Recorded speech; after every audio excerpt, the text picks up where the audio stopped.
Dim fluorescent lights buzz faintly in the nearly empty records office of the city municipal building.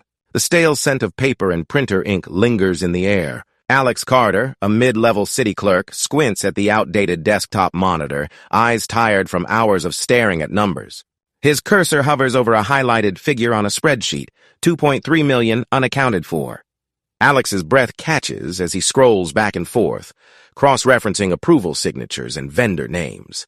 The pattern is undeniable: shell companies, inflated invoices, shadow accounts. This isn't an error, it's deliberate. And the signatures tied to these approvals aren't low-level employees. They belong to senior officials, people who've survived every political storm. A faint sound snaps Alex out of his focus. Footsteps echo softly in the hallway outside the office door, slow and deliberate. Alex freezes, fingers hovering over the keyboard. Who else would be here this late? Without hesitation, Alex grabs a flash drive from the desk drawer and starts copying the file. The loading bar creeps forward. Outside, the footsteps stop. A shadow lingers behind the frosted glass door, unmoving. The progress bar hits 100%. Alex yanks the flash drive free, shoves it into his pocket, and shuts down the monitor. The shadow shifts, the footsteps retreat, but the unease stays behind. Morning light spills unevenly across Alex's cluttered desk in the records department. The air smells of stale coffee and dust. Sticky notes clutter the edges of his monitor. Audit Q1 infrastructure contracts, backup files weekly, check discrepancy in Ledger 342. Alex rolls up his sleeves and logs into the system, intent on finding the document again. But the folder is gone. The subfolder is gone. Every trace of last night's discovery has vanished. His stomach sinks. He tries searching through backups, but nothing appears. When Alex asks IT, he gets vague answers and nervous glances. Colleagues pass by, avoiding eye contact.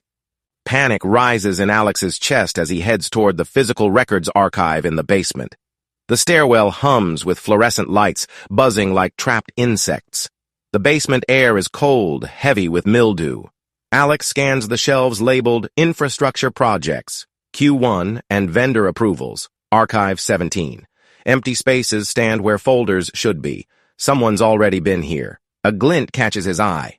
A slip of paper wedged behind one of the shelves. Alex pulls it free. It's a screenshot of last night's document printed hastily. In blue ink, someone has scrawled, "They know. Don't stop. Be careful." Footsteps sound from above. Alex switches off his flashlight and flattens against the shelves, heart pounding in his chest. After a tense moment, the footsteps retreat. Alex slips the paper into his pocket and hurries back upstairs. Back at his desk, Alex sits rigidly, staring at his computer screen. An email draft blinks back at him, cursor flickering like a heartbeat. "Jordan, I think I've found something big. It's not safe to talk here. Meet me tonight, usual spot." He hits send. Alex leans back in his creaky chair, running a hand through his hair. The world outside his cubicle feels sharp and distant.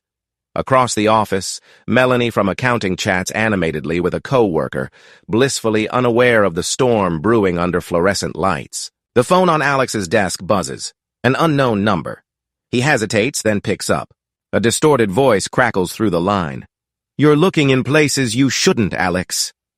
The call ends abruptly. Alex's hand trembles as he places the phone back on its receiver. His eyes flicker to the office window. Across the street, a black SUV idles, its windows tinted black. Panic sets in. Alex grabs his bag, shoves the flash drive and the slip of paper deep inside, and heads for the exit. He walks briskly through the marble-floored lobby, past the towering glass doors, and into the crowded city streets. Behind him, the SUV doesn't move, but Alex feels its presence, heavy and watching. The diner smells of burnt coffee and grease. Fluorescent lights buzz overhead, casting sharp shadows on cracked vinyl booths. Alex slides into a corner seat, shoulders hunched, bag clutched tightly in his lap. Across from him sits Jordan Reyes, an investigative journalist with tired eyes and a sharp wit. Jordan stirs his coffee absent-mindedly, studying Alex with concern. "You look like hell," Jordan says quietly. Alex doesn't respond. Instead, he pulls out the flash drive and the crumpled slip of paper, sliding them across the table. Jordan examines them both, his brow furrowing. "If these numbers are real, Alex, You're not stepping on toes, you're stomping on landmines. They've erased everything, Alex says, voice low and tight. Digital files, physical copies, it's all gone. Someone's covering their tracks and they're watching me. Jordan leans back, glancing subtly around the diner. You need to make copies. Hide them in places no one would think to look. And Alex, be careful. People like this don't leave loose ends. The bell above the diner door chimes. A man in a dark coat steps inside, scanning the room. Jordan's gaze sharpens. Go, he whispers. I'll handle this. Alex hesitates for half a second, then bolts for the side exit. Outside, the night air is sharp and biting as Alex melts into the shadows of the city streets, heart hammering in his chest. The city municipal building feels colder than usual. Alex walks through the towering glass doors, clutching his bag tightly. The polished marble floors echo with each step as conversations swirl around him. Hollow voices that seem far away. An email pings on Alex's phone. Meeting. Deputy Commissioner Paul Whitlock. Conference room 4B. 10 by 8 a.m. Alex's stomach drops. Paul Whitlock isn't the kind of man you want calling you into a meeting. His reputation is whispered about in corners of the office. Sharp, calculating, untouchable. At precisely 10 hours a.m., Alex steps into the conference room. Whitlock sits at the head of the long mahogany table, flanked by two stone-faced aides.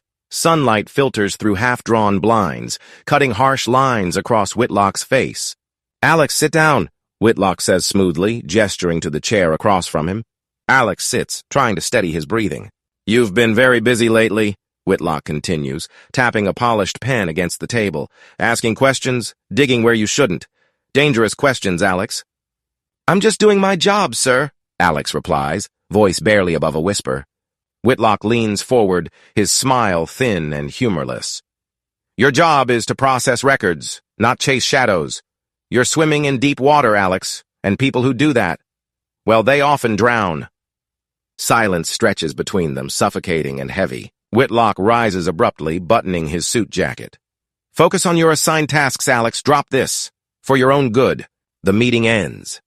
As Alex steps out into the hallway, his knees feel weak, and his pulse pounds in his ears. There's no turning back now. The municipal archives feel like a tomb at night, silent, cold, and forgotten. Alex moves carefully between the rusted filing cabinets, his flashlight beam slicing through thick shadows. The air smells of mildew and decaying paper.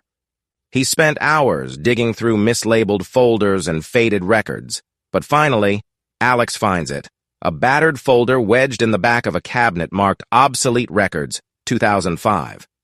His breath catches as he flips through the documents. Everything is here. Financial breakdowns, approval signatures, shell companies, account numbers, and one name keeps appearing, Paul Whitlock. Alex snaps photos of every document with his phone, his hands trembling with adrenaline.